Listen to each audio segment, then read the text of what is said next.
আপনারা রাস্তার পাশে ফুচকার দোকান থেকে ফুচকা খেয়ে পেট খারাপ না করে বাসায় বসে নিজেরাই নিজেদের হাতে ফুচকা তৈরি করে খেতে পারেন। তাতে খুবই ভালো হবে।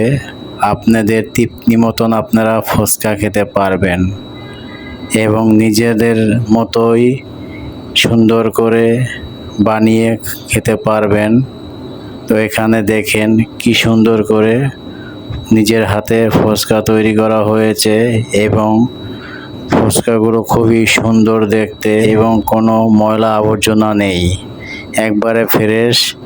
এবং যে টকটা, সেই টকটাও হাতে তৈরি করা এবং কাঁচা তেঁতুল দিয়ে তৈরি করা। তো টকটা কাঁচা তেঁতুল সিদ্ধ করে তৈরি করা হয়েছে।